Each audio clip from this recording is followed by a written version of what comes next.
Hello friends, Vardhan academy में आप सभी का स्वागत है। दोस्तों, आज की इस वीडियो में हम लोग सोशल साइंस की जो हम लोगों की सोशल स्टडी की जो जूनियर टीचर वैकेंसी से संबंधित जो हमारी 6 to 8 एससीईआरटी की बुक चल रही है, ठीक है। 6 to 8, 6 से 8 तक जो हमारी बुक है, दो बुक चलती हैं। उसमें से एक में इतिहास और नागरिक शास्त्र है और दूसरे में है हमारा भूगोल, ठीक है। तो यहाँ पर देखिए, पहली जो पॉलिटी की जो पहली मैंने वीडियो डाली थी वो 6 क्लास का पहला चैप्टर था, ठीक है। उसके बाद मैंने पूरी बुक देखी है, पूरी बुक मेरे पास सभी क्लास के रखी है। मैंने पूरी बुक देखी, मुझे किसी में भी कोई इंपॉर्टेंट चीज नहीं लगी 6 क्लास में, ठीक है। तो मैंने डायरेक्ट यहाँ पर 7th क्लास की यहाँ पर पहला चैप्टर आज की वीडियो में हम लोग पढ़ेंगे और 7th क्लास को हम देख चुके हैं। 7th क्लास में सारे चैप्टर बहुत ही इंपॉर्टेंट है, क्योंकि 6 क्लास के कम से कम अगर अगर मुझे सिर्फ वीडियो ही बनाना हो तो मुझे 6 क्लास के ही बना देना चाहिए। 6-7 वीडियो बनते, 400-500 लोग देखते ही हैं, तो हमें उसमें तो मुझे तो उसी में फायदा था। लेकिन यहाँ पे कम समय है और जो 7th क्लास की है उसको मैं इसीलिए स्टार्ट कर रहा हूँ क्योंकि आप लोगों के लिए मैं ये कोशिश कर रहा हूँ कि इंपॉर्टेंट चीजें आपकी क्लियर हो जाएं, ठीक है। तो आज की वीडियो में हम लोग 7th क्लास का जो हमारी नागरिक शास्त्र है उसको हम लोग पढ़ेंगे, पॉलिटी को पढ़ेंगे। और जो हिस्ट्री और ज्योग्राफी है उसमें हम लोग 6 क्लास को भी पढ़ेंगे, क्योंकि उसमें 6 क्लास में भी इंपॉर्टेंट चीजें हैं।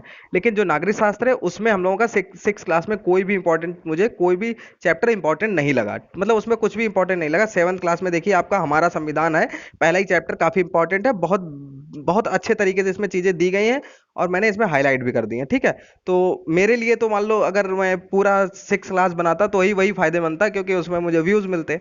लेकिन उस इस समय ये सब चीजें मैं सच में, अगर आप लोग माने या ना माने, लेकिन मैं उस तरीके उन सब चीजों को अलग रख रहा हूं। मैं बस यही कोशिश कर रहा हूं कि आप लोगों का ज्यादा से ज्यादा चीजें आपकी कवर हो जाएं जो आपके लिए इंपॉर्टेंट है। तो चलिए आज की वीडियो स्टार्ट करते हैं और देखते हैं नागरिक शास्त्र की जो आज की पहली वीडियो है इसमें कितनी, मतलब क्या क्या चीजें इसमें इंपॉर्टेंट आपको मिल सकती हैं, ठीक है।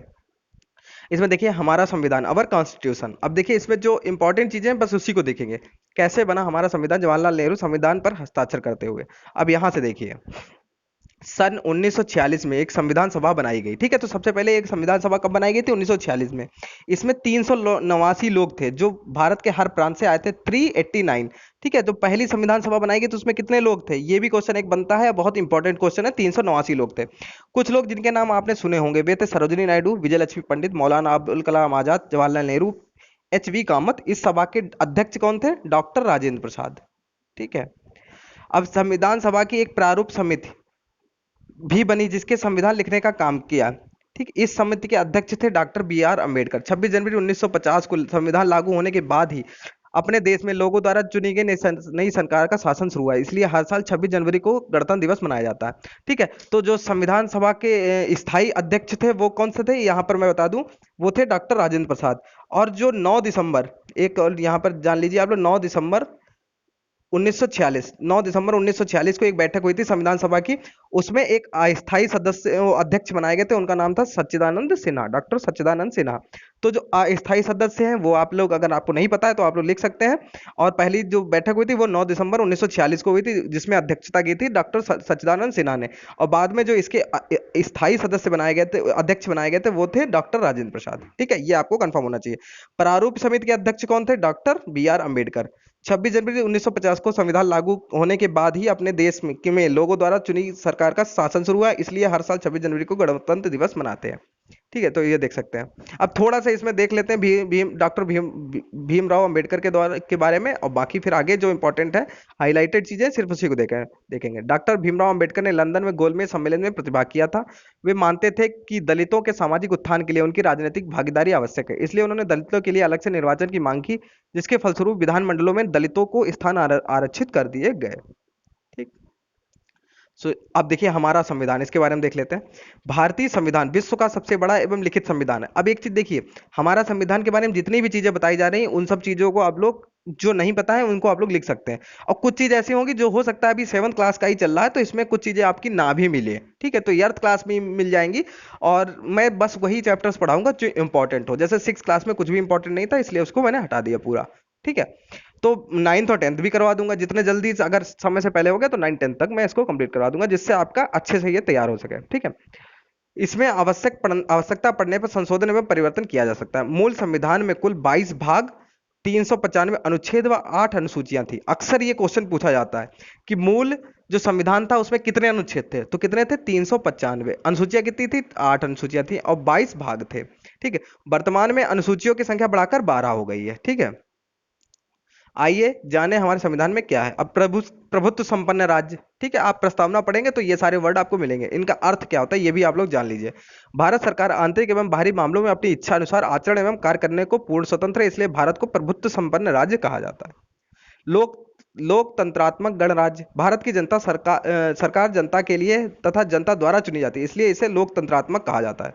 भारत का राष्ट्राध्यक्ष वंशानुगत ना होकर निर्वाचित होता है, इसलिए इसे भारत को गणराज्य कहा जाता है। मतलब ये नहीं है कि राष्ट्रपति है तो उसका बेटा ही राष्ट्रपति बनेगा, ऐसा कुछ नहीं है। राष्ट्राध्यक्ष वंशानुगत ना होकर निर्वाचित होता है, यहाँ निर्वाचित किया जाता है। पंथ निरपेक्ष, पंथ निरपेक्ष का मतलब राज्य किसी विशेष धर्म को राज्य धर्म के रूप में मान्यता नहीं प्रदान करता, वरन सभी धर्मों के साथ समान आदर करता। मतलब यहाँ कोई भी धर्म को स्पेशल वैल्यू नहीं मिल रही है, ठीक है, सभी को एक समान ही माना जाता है। लोकतंत्रात्मक गणराज्य, भारत की सरकार जनता के लिए, जनता, ये तो हो चुका है, ठीक है। मानव अधिकार जन्म से ही प्रारंभ हो जाते हैं और जीवन भर साथ रहते हैं, चाहे किसी व्यक्ति किसी भी सामाजिक, आर्थिक एवं जाति व धर्म से संबंध रखता हो। 10 दिसंबर 1948 को संयुक्त राष्ट्र महासभा संघ की महासभा में मानवाधिकारों की सार्वभौमिक घोषणा की गई। कब की गई थी? 10 दिसंबर 1948 को।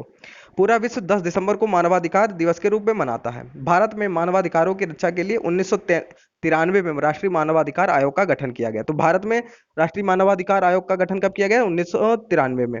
और 10 दिसंबर 1948 को संयुक्त राष्ट्र संघ की महासभा ने मानवाधिकारों की सार्वभौमिक घोषणा की थी। ये दोनों चीजें आपके लिए इंपॉर्टेंट है। हमारे मौलिक अधिकार, अब देखिए कौन कौन से हैं। 6 अधिकार होते हैं। एक होता है समानता का अधिकार, ठीक है, इसमें यही है कि सभी सभी देखिए संविधान के अनुसार भारतीय नागरिकों के समान रूप से व्यवहार किया जाएगा। किसी भी व्यक्ति को उसके जन्म स्थान के आधार पर या स्त्री पुरुष होने के आधार पर, किसी विशेष जाति के होने के आधार पर, किसी धर्म के होने के आधार पर सार्वजनिक जगह जैसे दुकान, होटलों तथा सिनेमा घरों में जाने से रोका नहीं जा सकता। इसी प्रकार सरकारी नौकरी में भी सभी को समान अवसर प्रदान किया गया। छुआछूत अस्पृश्यता को अपराध घोषित किया गया। सेना अथवा विद्या संबंधी उपाधि को छोड़कर अन्य उपाधियों का अंत कर दिया गया है, ठीक है। स्वतंत्रता का अधिकार, भारत के सभी नागरिकों को विचार एवं अभिव्यक्ति की स्वतंत्रता है। भारत के सभी नागरिकों को शांतिपूर्वक सम्मेलन, यहाँ पे ये साफ साफ लिखा है शांतिपूर्वक सम्मेलन करने की स्वतंत्रता है। कभी कभी भड़क जाते हैं लोग, तो उससे लोग, हालांकि ये सब राजनेताओं का करा धरा होता है, लेकिन शांतिपूर्वक आप सम्मेलन कर सकते हैं, ठीक है। अब तो इस समय तो पता नहीं कैसा माहौल चल रहा है, लोग बना देते हैं कि नेताओं के चक्कर में माहौल खराब हो जाता है देश का, ठीक है। अब ये स्वतंत्रता का अधिकार आप लोग समझ ही गए होंगे। आगे देखिए शिक्षा का अधिकार। वर्ष, अब इसमें कुछ इंपॉर्टेंट चीजें हैं इसलिए इसको थोड़ा सा देख लेते हैं। वर्ष 2002 में संविधान के 86वें संशोधन द्वारा, किस संशोधन द्वारा, ये भी अक्सर पूछा जाता है, अनुच्छेद 21A में शिक्षा के अधिकार को मौलिक अधिकार में जोड़ दिया गया, ठीक है। तो कब ये जोड़ा गया? 2002 में। कौन से संविधान संशोधन द्वारा? 86वें, जिसके अनुसार 6 से 14 वर्ष की आयु के सभी बच्चों को निःशुल्क एवं अनिवार्य शिक्षा उपलब्ध कराना सरकार का कर्तव्य है, ठीक है। अब आगे देखें, इस अधिकार को प्रभावी बनाने के लिए संसद द्वारा निःशुल्क और अनिवार्य बाल शिक्षा अधिकार अधिनियम 2009 आरटीआई 2009 पारित किया गया। आरटीआई कब आया था? 2009 को पारित किया गया। राष्ट्रपति के अनुमोदन के साथ ही अब देश के हर बच्चे को शिक्षा का मौलिक अधिकार कानूनी रूप से प्राप्त हो गया है। अब देखिए अगला है शोषण के विरुद्ध अधिकार, मतलब शोषण नहीं कर सकते हो, ठीक है। इस अधिकार का मतलब है कि किसी व्यक्ति से जोर जबरदस्ती काम नहीं लिया जा सकता। यदि कोई व्यक्ति एक काम छोड़कर दूसरा काम करना चाहता है तो उसे रोका नहीं जा सकता। साथ ही बेगार लेने पर रोक है। किसी भी व्यक्ति को बिना मजदूरी नियत से कम मजदूरी या खराब परिस्थितियों में जबरदस्ती काम करने को मजबूर नहीं किया जा सकता। साथ ही 14 वर्ष से कम आयु के बच्चों से मजदूरी नहीं कराई जा सकती। बंधुआ मजदूरी की प्रथा में मजदूर के इस मौलिक अधिकार का हनन होता है, इसलिए उसे मजदूर होकर एक ही जमींदार या ठेकेदार के पास करना पड़ता है, ठीक। अब ये तो ऐसे ही है। क्या तुम जानते हो, ये देख लीजिए, 14 वर्ष से कम उम्र के बच्चों से काम करवाना कानूनी अपराध है। कानून की मनाही के बावजूद बच्चों से काम करवाने वाले व्यक्ति को 3 महीने से 1 साल तक की कैद हो सकती है। उसे 10,000 से लेकर 20,000 रुपए तक जुर्माना हो सकता है। बाल मजदूरी के खिलाफ शिकायत अपने क्षेत्र के थाना, श्रम प्रवर्तन अधिकारी या मजिस्ट्रेट की कोर्ट में भी की जा सकती है, ठीक है। अब ये देखिए धर्म की स्वतंत्रता का अधिकार, मतलब अपने हिसाब से भारत में सभी को अपने धर्म की पालन करने की स्वतंत्रता है। किसी को भी व्यक्तिगत रूप से अपने रीति रिवाजों का पालन करने से नहीं रोका जा सकता।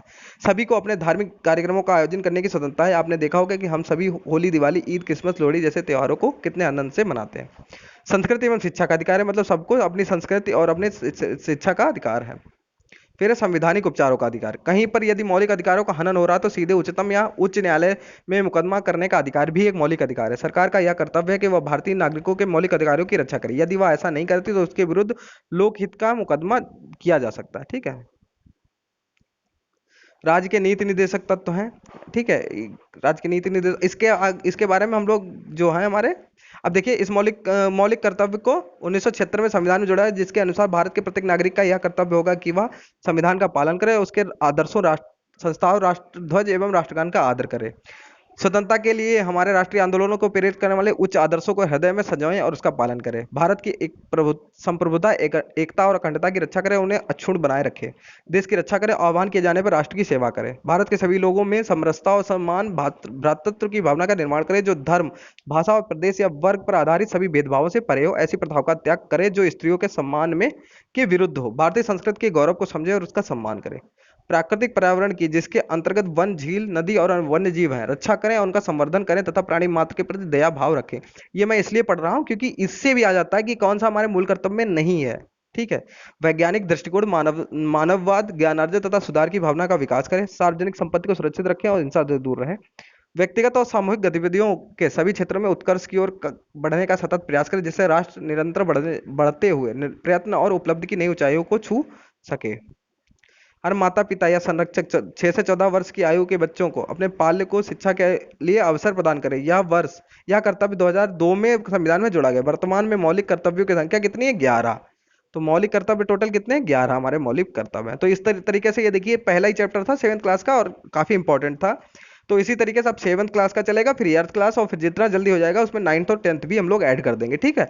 क्योंकि 6th क्लास में कुछ इंपॉर्टेंट था नहीं, इसीलिए उसको मैंने कराया नहीं, ठीक है। तो आप लोग, उम्मीद है ये समझ सकते हैं। अगर आपको भरोसा ना हो तो आप लोग कह सकते हैं मैं 6th क्लास की बुक भी आपको दिखा सकता हूँ एक बार, ठीक है। तो दोस्तों आज की वीडियो में सिर्फ इतना ही। मिलते हैं अपनी नेक्स्ट वीडियो में, तब तक के लिए नमस्कार।